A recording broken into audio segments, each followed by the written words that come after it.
Massachusetts native has been reported to be one of the people considered missing after a warehouse fire in Oakland, California. And political correspondent Shayna Ferreira will have the latest on Trump's new cabinet pick, Dr. Ben Carson, as the next Secretary of the Department of Housing and Urban Development. We'll have the full story coming up.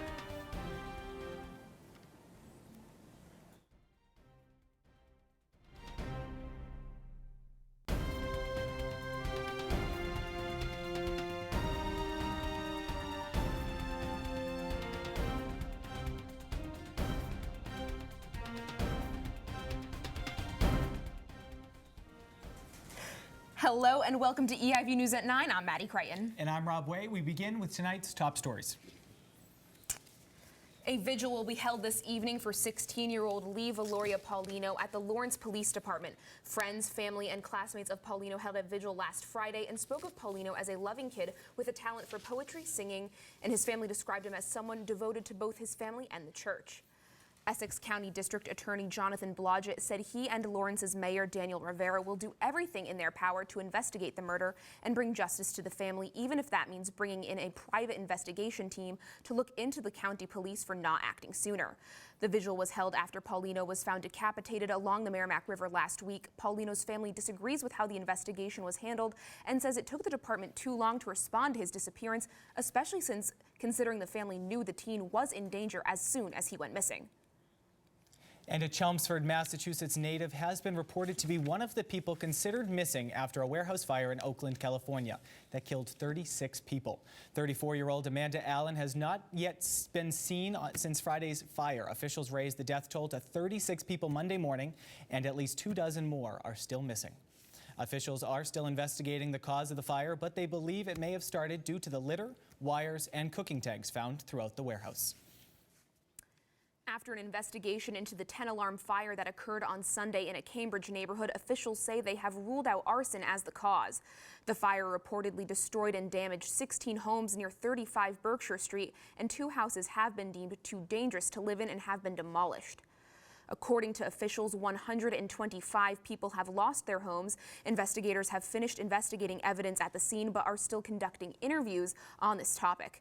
Cambridge's Mayor Denise Simmons has asked residents to help their displaced peers by donating to the Mayor's Relief Fund at Cambridge City Hall or online at her GoFundMe page. The Clinton and Trump campaign managers gave Harvard students a look inside the 2016 presidential campaign last Thursday.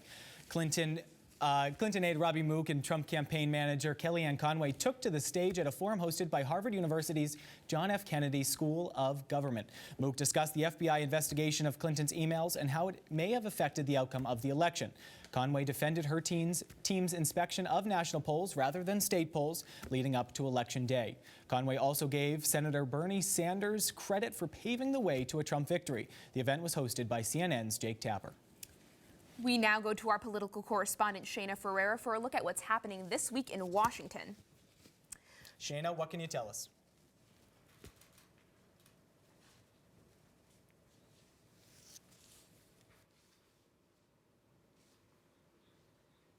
The Trump administration team announced that Dr. Ben Carson will be nominated by President-elect Trump as the next Secretary of the Department of Housing and Urban Development. Carson endorsed Trump shortly after he dropped out of the presidential race. Actually, the Secretary of State of Housing and Urban Development oversees federal public housing programs and helps to formulate policy on homelessness and housing discrimination. Carson needs to be confirmed by the Senate before assuming his position in January. Trump's phone call to Taiwan's president has the president-elect under fire. White House officials announced concern on Monday that the New York businessman would be endangering ties between the two countries.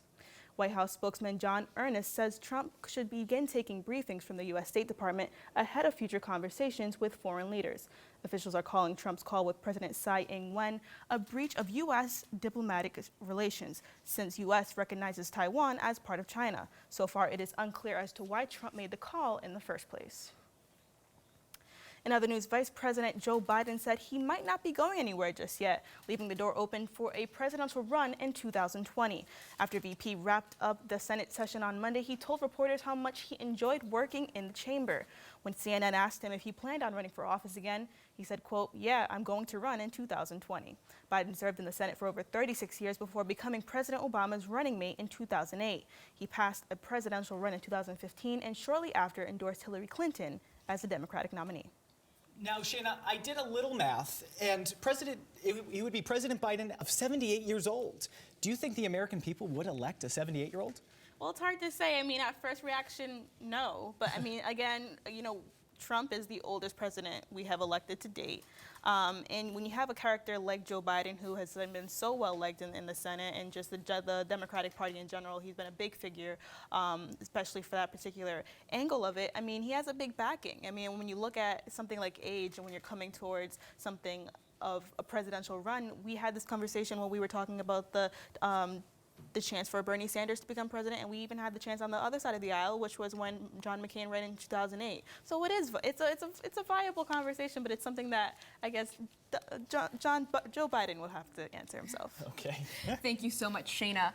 Vermont Senator Bernie Sanders spoke at the Berkeley Performance Center last week to promote his new book, Our Revolution: A Future to Believe in. Reporter Paul Ross has the latest. 4 weeks after the 2016 election, many around the world are left with questions. How will Donald Trump be as president? What will happen to the Supreme Court, or among others? However, former presidential candidate Bernie Sanders came to Boston last month to answer some questions about his new book and about his future within the Democratic Party, where he was appointed Director of Voter Outreach. However, most of the night consisted of Senator Sanders criticizing what he calls corporate media. Is the media talks about everything except the most important issues facing the American people.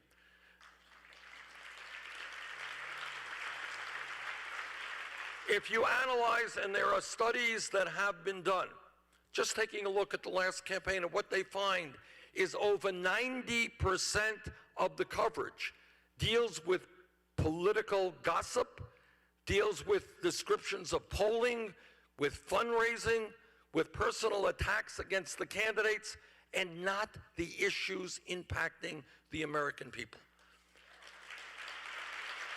While Senator Sanders did not discuss whether or not he should have been the Democratic Party's nominee, he did criticize the party for how it has been operating, saying, We need 50 women in the Senate. We need more African Americans.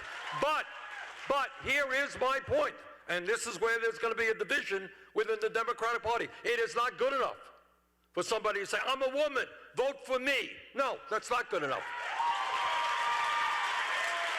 What we need is a woman who has the guts to stand up to Wall Street, to the insurance companies, to the drug companies, to the fossil fuel industry.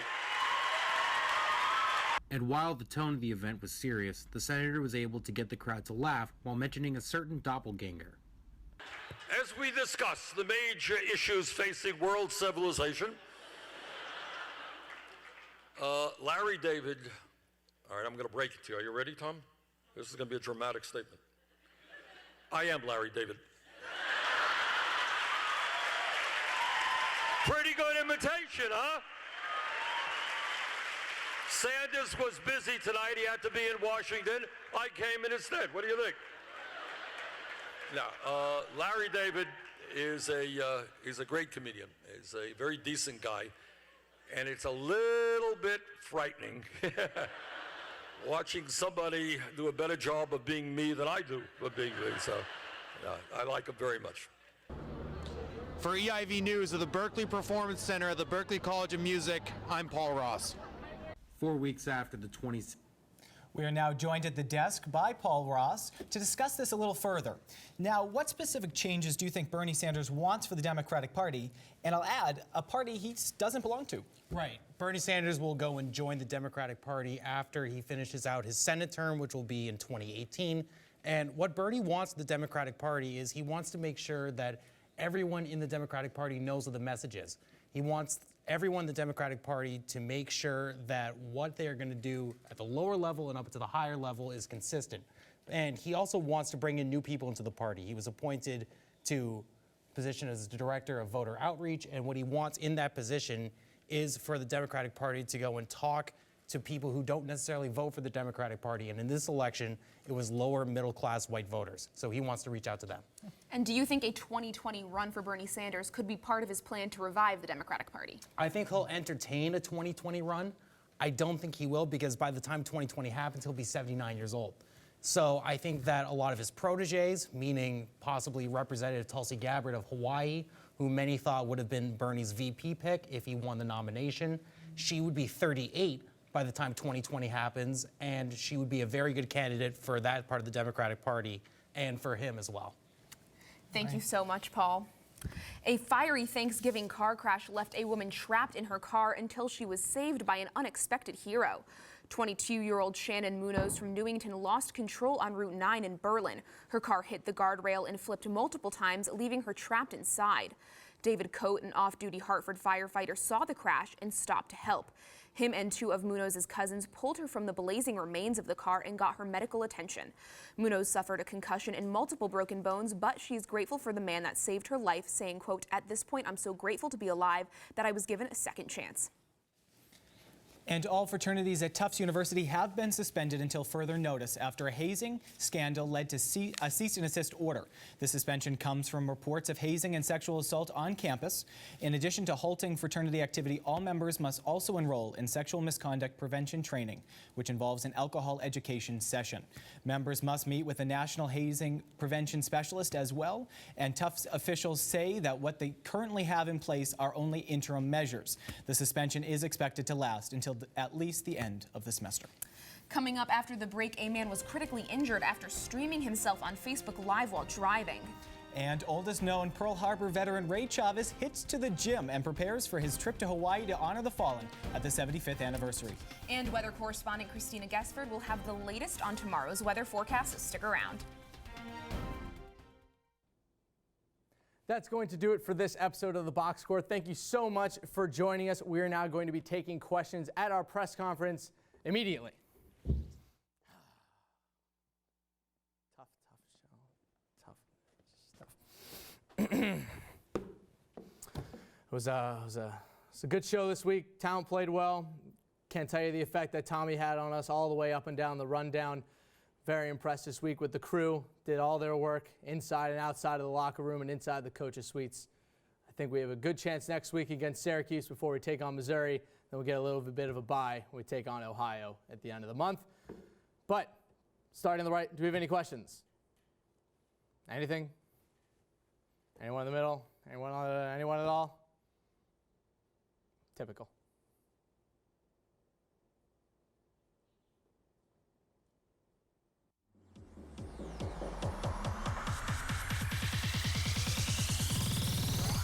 Game started.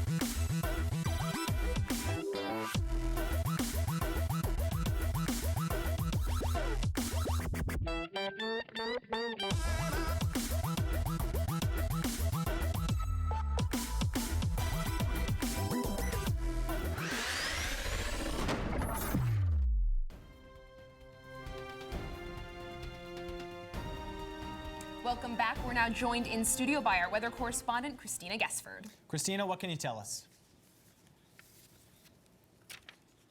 It's looking like we might get that harsher winter than the last in New England this year, as cold and snowy conditions are already making an appearance. It was a beautiful but brisk December day, pretty slippery out there this morning, and I had to clear off ice from my car for the first time this season. A fairly average high of 43 with sunshine, then dipping into a low of 36 tonight. North winds coming in at about 5 to 7 miles per hour this afternoon, bringing with it clouds, and with those clouds, potential rain and snow before midnight, then a chance of rain between midnight and 5 a.m. But while we saw some snow accumulation on over the weekend, we won't be seeing any until next week. These lower temperatures are just a precursor to what we'll see later on this week as we're creeping up to winter, only a couple weeks away. And tomorrow, those clouds moving in tonight are likely going to be bringing in some rain and possibly snow before 7 a.m. But right along the coastline near Boston, it should be warm enough for mainly rain because those temperatures overnight only really dropping into the mid-30s. It's through the afternoon that temperatures will rebound back up into the low 40s with a high near 44. It will stay mostly cloudy during the day though, with a chance of drizzle, and then drop to a low of 34. Even colder air will begin to spill in for the rest of the week, and I'll have more on that forecast coming up. Thanks, Christina. And now with news coming out of Rhode Island, a man was critically injured after streaming himself on Facebook Live while driving. 20-year-old Onasi Olio Rojas was on Route 6 in Providence, reaching speeds up to 114 miles an hour while weaving in and out of traffic. He was doing all this and streaming himself on Facebook Live. Olio Rojas collided with a garbage truck and crossed 3 lanes before finally crashing into a highway barrier. He is currently in critical condition and faces charges. The truck driver was not injured. Massachusetts State Police are being sued by 4 current and former troopers. The lawsuit alleges that the agency routinely passed over female and minority officers for advancements within the office by not publicly posting the jobs and then hiring white male officers who were less qualified. According to State Police spokesman David Procopio, the department has, quote, promoted and continually seeks to promote qualified women and officers of color. The Brookline School District is currently investigating a series of hate messages written on school property. Messages such as swastikas, the word Trump, and profanity have been found on chalkboards at Lincoln School and Brookline High School. Superintendent Andrew Bott sent letters encouraging parents to speak with their children about the hateful messages and to recognize that the normalization of hateful acts will not be accepted in their community. According to the Boston Globe, this string of messages is the second incident in 3 months with which the Brookline School District has dealt with. Approximately 300 Boston Public School students walked out of class on Monday afternoon in protest of President-elect Donald Trump. The walkout began at 1 p.m. in the Boston Common, where students demonstrated before moving to the State House and then City Hall. Students wanted to give Governor Charlie Baker and Mayor Marty Walsh a petition to demand that the state leaders stand up to Trump and declare a Massachusetts as a sanctuary state. Despite Superintendent Tommy Chang's message to students to not miss class, Boston school officials said that 282 students were marked absent Monday afternoon. We're now joined by our international correspondent, Carly Wickham, for a look at what's happening around the world this week. Carly, what can you tell us?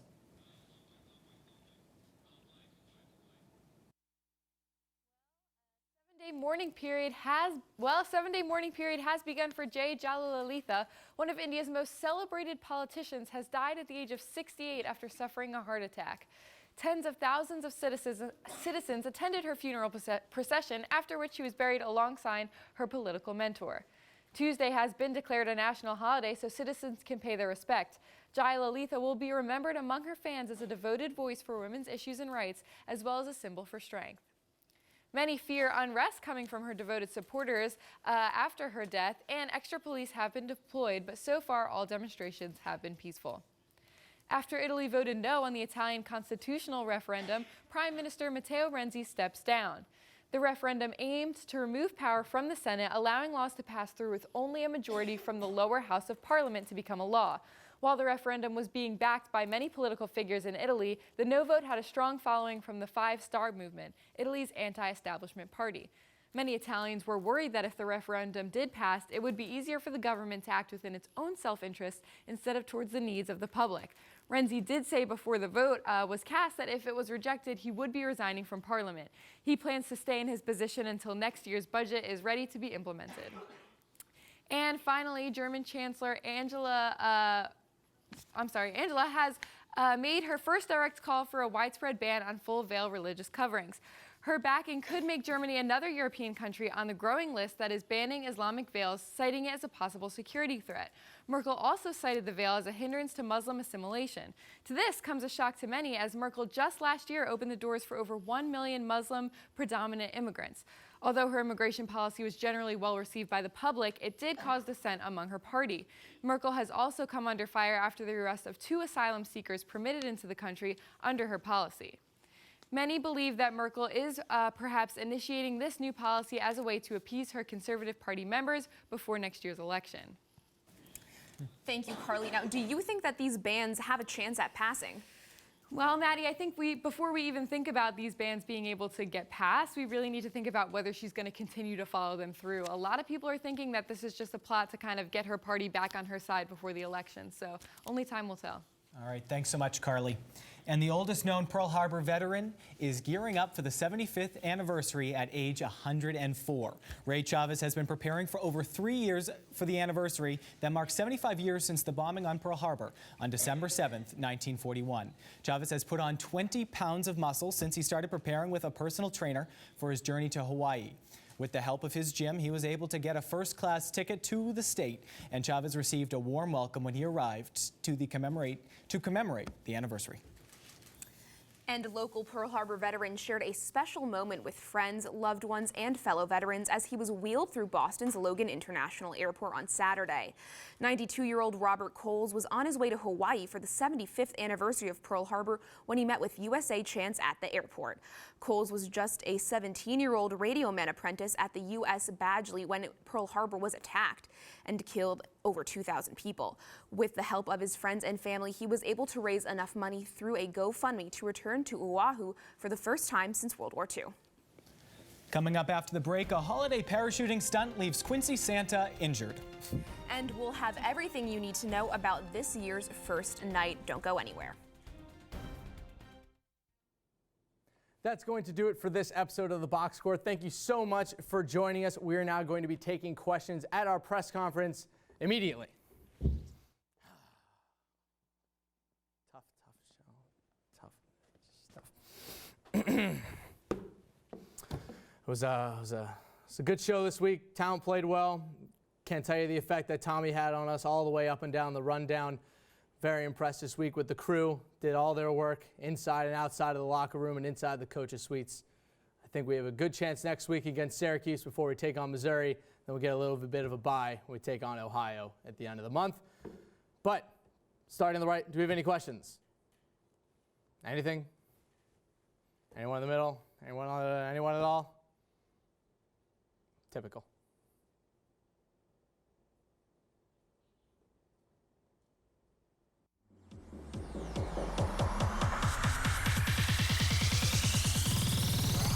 Game started.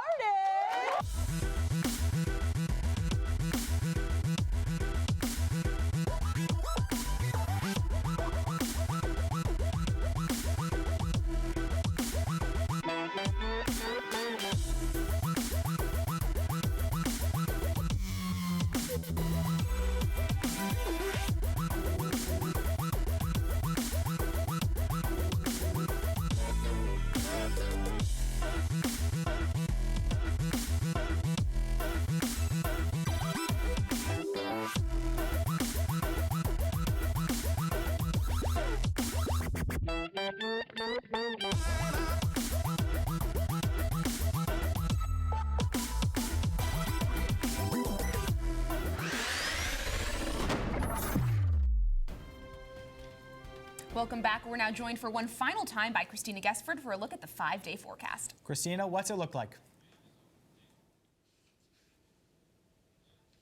Well, guys, the rest of this week is going to be a sunny but chilly one. Thursday, overcast with a high of 43 and a low of 31. But it's Friday and into the weekend that some of the coldest air of the season is coming on in. By the time we get to Friday, Arctic air will be accompanied by very strong winds. A high of 38 midday, but with wind chill, it's going to feel more like it's only running in the 20s. And overnight Friday, it'll feel like it's going to drop into the teens. And that wind chill may hold the temperature right there through noon on Saturday. Cold stuff on the way for the first half of the weekend, but temperatures will begin to moderate early next week, and we may see some snowfall Sunday into Monday. Rob and Maddie, back to you. Thanks so much, Christina. Santa sustained an injury after a parachuting accident on Monday. The holiday stunt was performed in Quincy and featured Santa Claus and two of his elves. Santa landed in a tree and broke his left leg. He was transported to Boston Medical Center to treat his injury. The elves landed safely next to the tree. And for all the kids out there, Santa is expected to make a full recovery before his late night shift on Christmas Eve. And Medford residents awoke to a swarm of chicken and geese running wild outside of their homes early Friday morning. Local man Larry Anderson had 40 chickens and 12 geese in a trailer outside his home while transitioning from one farm to another. A drunk neighbor allegedly broke into the trailer and pried open the cages, claiming animal cruelty. The birds were all gathered by Friday afternoon with help from Anderson neighbors and some hockey nets. One goose remains missing. The man who released the birds and a 20-year-old college student will face charges. Well, I certainly hope they find the goose. Yes, indeed. And this past Saturday, over 100,000 Comcast employees volunteered nationwide in the 15th annual Comcast Cares Day. The focus of the day is to have employees improve their communities across the country in accordance to Comcast's corporate mission. In Boston, hundreds of employees donated their time to build a miniature golf course for children at the Dorchester YMCA, while Lawrence employees worked together to help beautify their local parks. And now to keep you up to date with everything you need to know in sports, we have Brian Danoff. Well, guys, the Boston Red Sox made a blockbuster trade today at the winter meetings. They acquired ace pitcher and five-time All-Star Chris Sale from the Chicago White Sox in exchange for 4 top prospects, including infielder Yoan Moncada and pitcher Michael Kopech.